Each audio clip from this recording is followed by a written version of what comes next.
नमस्कार दोस्तों। जैसा कि आपको पता होगा टर्की और सऊदी अरबिया, ये आप मैप में देख सकते हो। यहाँ पर ये रहा टर्की और नीचे यहाँ पर मिडिल ईस्ट में सऊदी अरबिया है। तो दोनों देश के रिश्ते जो हैं वो काफ़ी ज़्यादा खराब हो गए थे, स्पेशली 2019 के बाद से जो जमाल खशोगी वाला पूरा मामला हुआ था, उसको टर्की के अंदर मार दिया गया था। उसके बाद दोनों देश के जो रिश्ते हैं वो काफ़ी ज़्यादा उसमें आपको कड़वाहट देखने को मिलेगी। लेकिन यहाँ पर अब खबर क्या आ रही है कि दोनों देश वापस से काफी करीब आ रहे हैं। दोनों दुश्मन देश आप कह सकते हो। ऑल्दो यहां पर दोनों इस्लामिक कंट्रीज हैं, लेकिन उसके बावजूद भी यहां पर उनके रिश्ते खराब थे। लेकिन अब आप देखो यहां पर news, Erdogan visit Saudi Arabia hoping for new era in ties. तो इसको डिटेल से मैं आपको बताऊंगा और समझाने की कोशिश करूंगा कि यहां पर टर्की के लिए क्या फायदा है, सऊदी अरब के लिए क्या फायदा है और ओवरऑल जियो पॉलिटिक्स में यहां पर क्या इंपैक्ट आएगा, इसको हम देखेंगे। काफी कुछ जानने को है, चलिए आगे बढ़ते हैं। लेकिन उसके पहले ध्यान रखिएगा, अगर आप किसी भी एग्जाम की तैयारी कर रहे हैं, चाहे यूपीएससी हो, जुडिशरी, बैंकिंग, सभी के कोर्सेज बहुत ही बेहतरीन तरीके से कॉम्प्रिहेंसिव वे में बनाए गए हैं हमारे ऐप के ऊपर, हमारे वेबसाइट पर। वहां पर जाइए, जो डेमो वीडियोस है उसको देखिए और फिर आप परचेज कर सकते हैं। और वहां पर कोड इस्तेमाल करिए अंकित 40, क्योंकि इससे आपको जो मैक्सिमम 40% का डिस्काउंट है वो मिल जाएगा। साथ ही साथ अगर आप एमसीक्यूज अटेम्प्ट करना चाहते हैं तो मेरे इंस्टा पेज पर जा सकते हैं। वहां पर स्टोरीज में जितने भी एमसीक्यूज हैं उसको आप अटेम्प्ट कर पाएंगे। चलिए शुरुआत करते हैं और सबसे पहले देखते हैं अभी एग्जैक्टली क्या हो रहा है। देखो, एक तो आपको याद होगा कि 2019 में यहां पर एक कॉलमनिस्ट था जिस जमाल खशोगी, उसको मार दिया गया था सऊदी एजेंट के द्वारा। क्योंकि जमाल खशोगी क्या है, वो लगातार सऊदी अरबिया के खिलाफ लिखता रहता था, उनके जो क्राउन प्रिंस हैं उनके खिलाफ लिखता रहता था। तो सऊदी अरबिया के बारे में काफ़ी कुछ वो लिखता रहता था। इसको लेकर सऊदी को वो चीज़ कभी पसंद नहीं आया और उन्होंने यहाँ पर इल्ज़ाम ये लगाया जाता है कि डायरेक्टली क्राउन प्रिंस मोहम्मद बिन सलमान के कहने पर उसको मार दिया गया टर्की के अंदर। जी हाँ, टर्की में जो सऊदी अरबिया की एम्बेसी थी उसमें वो गया था जमाल खशोगी और वहां पर उसको मार दिया गया। तो इसकी वजह से जो ऑलरेडी टेंस रिलेशन चल रहा था, इसकी वजह से कंप्लीट फ्री फॉल हो गया दोनों देश के रिलेशंस में। लेकिन अब करीब 3.5 ईयर्स लेटर, 3.5 साल के बाद अभी अगर आप देखो तो वापस से ऐसा लग रहा है कि जो दोनों देश हैं, जो उनके बीच में दरारें आ गई थी, उसको वापस से भरने की कोशिश की जा रही है। दोनों देश यहां पर ब्रिज बना रहे हैं ताकि वापस से वो चीजों को सुधार सके। और इसीलिए आप देख सकते हो पिछले 5 साल में पहली बार जो टर्की के प्रेसिडेंट हैं अर्दोगान, उनका पहला विजिट हुआ है और वो हुआ है सऊदी अरब के अंदर। और वहां पर उन्होंने क्राउन प्रिंस जो मैंने आपको बताया मोहम्मद बिन सलमान, उनके साथ मुलाकात की, उनके साथ चाय पिया। मतलब कि काफी कुछ क्लोज अब देखने को मिल रहा है। तो क्वेश्चन यहां पर सबसे पहले यह आता है कि आखिर क्यों, मतलब कि यहां पर जो टर्की है वो ऐसा डिप्लोमेटिक मूव क्यों चल रहा है, उसको क्यों आवश्यकता है। देखो, किसी भी देश के द्वारा जो डिप्लोमेसी की जाती है ना, अगर आपको उसको समझना है तो आप उस देश की क्या हालत है उसको समझ लोगे ना, तो ऑटोमेटिकली आपको समझ में आ जाएगा कि वो देश ऐसा क्यों कर रहा है। फॉर एग्जांपल, टर्की का इस समय अगर आप इकोनॉमिक सिचुएशन देखो तो बहुत ही ज्यादा खराब, पिछले 2 दशक में अपने वर्स्ट इकोनॉमिक क्राइसिस से टर्की इस समय गुजर रहा है और उसको इस समय जरूरत है इन्वेस्टमेंट की। और सऊदी अरब से बेटर कंट्री कौन उसको मिल सकता है जो कि इन्वेस्टमेंट यहां पर प्रोवाइड कर दे। टर्की ने ऑलरेडी यहां पर इजिप्ट और इजराइल के साथ, आप सोच के देखिए, टर्की जो है इजराइल के साथ अपना रिलेशनशिप इंप्रूव करने में लगा हुआ है। ऑलरेडी टर्की ने यहां पर जो यूएई है, यूनाइटेड अरब एमिरेट्स, उनके साथ जो टाइज हैं उनको बेहतर करने की कोशिश की। और उसके जस्ट बाद ये देखने को मिला कि जो अबू धाबी है वो उन्होंने $10 बिलियन का जो फंड है उसको सपोर्ट किया है, उसके माध्यम से टर्की के अंदर निवेश करेगा,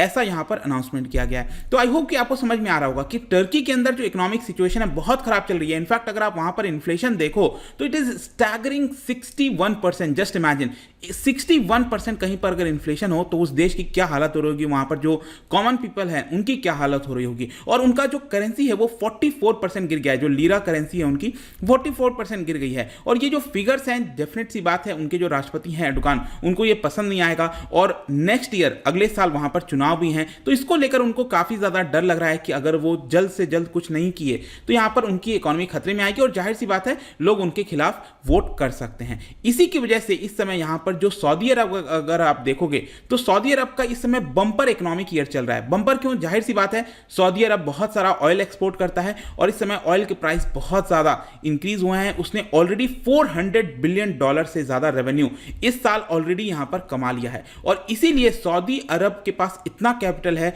कि वो भरपूर मात्रा में टर्की के अंदर निवेश कर सकता है और टर्की इसी का फायदा उठाना चाहता है। तो एक तो पर्सपेक्टिव हमने ये समझ लिया कि टर्की को जो है क्यों आवश्यकता है और क्यों वो सऊदी अरब के साथ टाइज इंप्रूव करने में लगा हुआ है। दूसरी तरफ अगर हम देखें सऊदी अरब का इसमें क्या इंटरेस्ट है, क्योंकि हर एक देश अपने इंटरेस्ट में काम करेगा। तो ये समय अगर आप सऊदी अरब का सिचुएशन देखो, मैंने पहले भी कई वीडियोस बनाए थे, उसमें आपको बताया था कि सऊदी अरबिया और जो वॉशिंगटन है, जो यूएस है, उन दोनों के रिलेशन लगातार डिटोरिएट हो रहे हैं, खराब हो रहे हैं। स्पेशली आप इमेजिन करिए कि अभी तक सऊदी अरब के जो क्राउन प्रिंस है उन्होंने प्रेसिडेंट जो बाइडेन के साथ फोन पर बात नहीं की है। 1 साल से ज्यादा हो चुके हैं जब जो बाइडेन ऑलरेडी ऑफिस को संभाल लिए हैं और अभी तक उन्होंने डायरेक्ट फोन पर बातचीत नहीं की है। आज तक शायद मुझे नहीं लगता कि कभी ऐसा हुआ होगा, क्योंकि सऊदी अरब और यूएस के काफी अच्छे रिलेशंस थे। यूएस जो भी कराना चाहता था वो सऊदी अरब के माध्यम से पूरे मिडिल ईस्ट में कराने की कोशिश करता था। लेकिन इस समय जो बाइडेन के जो लॉ मेकर्स हैं, जो डेमोक्रेटिक पार्टी है यूएस के अंदर, वो काफी ज्यादा प्रेशर बना रहे हैं जो बाइडेन के ऊपर कि आप टफर स्टैंड लीजिए सऊदी अरब के खिलाफ। क्योंकि अगर आप देखोगे ना तो सऊदी अरब ने एक क्या काम कर दिया, वो रशिया के साथ जो टाई अप किया है ओपेक के अंदर एक पैक्ट हुआ है सऊदी अरब और रशिया के बीच में, आप कह सकते हो कि जिसमें वो लोग ऑयल सप्लाई को नहीं बढ़ाएंगे, और जानबूझकर ऑयल सप्लाई को नहीं बढ़ाया गया, जिसकी वजह से ऑयल के प्राइसेस ऑलरेडी ऊपर चले गए। ऑलरेडी रशिया यूक्रेन वॉर की वजह से तो प्राइस ऊपर गई है, लेकिन सप्लाई भी नहीं बढ़ाया गया है, जिसकी वजह से ऊपर चले गए, जिसकी वजह से यूएस जो है उसको ये बात पसंद नहीं आ रही है। तो क्योंकि सऊदी अरब के रिश्ते बाकी देश जो इंपॉर्टेंट कंट्रीज हैं उनके साथ खराब हो रहे हैं, तो सऊदी अरब को भी कहीं ना कहीं दूसरे देशों के साथ बातचीत करनी पड़ेगी, सपोर्ट जुटाना पड़ेगा। इनफैक्ट इसके अलावा भी अगर आप देखोगे जो टाइमिंग है इस समय, टाइमिंग मैं इसलिए कह रहा हूं क्योंकि सऊदी अरब का अगर आप कतर के साथ रिलेशन देखो तो वो भी काफी खराब चल रहा था। ये सऊदी अरब है और छोटा सा देश यहां पर आप देख सकते हो, आइलैंड जैसा आपको दिखेगा, ये है कतर। तो इन दोनों के बीच में भी जो रिलेशन है वो बहुत खराब चल रहे थे, क्योंकि यहां पर इल्जाम लगाया जाता था सऊदी अरब के द्वारा कि जो कतर है वो डायरेक्टली मुस्लिम ब्रदरहुड हो गया, इस्लामिस्ट अपोजिशन ग्रुप हो गए, उनको सपोर्ट करता है। तो सऊदी अरब को ये पसंद नहीं आता था। लेकिन मैं आपको बताऊं तो जो कतर है उनके रिलेशन टर्की के साथ अच्छे हैं कहीं ना कहीं। तो यहां पर अब सऊदी अरब भी कोशिश कर रहा है कि कतर के साथ जो रिलेशंस हैं उसको यहां पर इंप्रूव किया जाए, और इसको मदद कर सकता है टर्की यहां पर फर्दर इंप्रूव करने के लिए। लेकिन इसमें भी जो सबसे इंपॉर्टेंट चीज मैं आपको बताता हूं, सऊदी अरब क्यों यहां पर टर्की के साथ रिलेशंस इंप्रूव करना चाहता है, वो मामला वही हो गया जो जमाल खशोगी के का मामला हुआ था 2019 में, जिसमें खशोगी को मार दिया गया था। उसकी वजह से जो सऊदी अरब की छवि है, जो रेपुटेशन है, जो उनके खुद के क्राउन प्रिंस की रेपुटेशन है, वो बहुत ज्यादा खराब हो गई। अब देखो, किसी भी देश की जब छवि खराब होती है तो स्पेशली जो वेस्टर्न इन्वेस्टर्स होते हैं, वेस्टर्न कंट्रीज में जो निवेशक हैं, वो लोग निवेश नहीं करना चाहते हैं। कई सारे जो पॉलिटिशियंस हैं वो उनसे दूर भागना चाहते हैं। तो सऊदी अरब को काफी बड़ा लॉस हो रहा है इसकी वजह से कि उनकी जो छवि है वो काफी ज्यादा खराब हो रही है, और इसलिए अब उसको पूरे डेफिनेटिव एंड पर लाना चाहते हैं सऊदी अरबिया कि ये जो पूरा मामला है इसको खत्म किया जाए। अब देखिए कैसे खत्म किया जा रहा है। टर्की ने क्या किया था कि एक केस ओपन किया था करीब 26 सऊदी सस्पेक्ट्स के ऊपर, मतलब कि 26 जो सऊदी पीपल हैं उनके खिलाफ यहां पर केस ओपन कर दिया गया था। लेकिन आपको पता है क्या, ये जो केस है ना, जस्ट 3 हफ्ते पहले की बात है, एर्डोगान के जस्ट आने से पहले, अगर 3 हफ्ते पहले आप देखो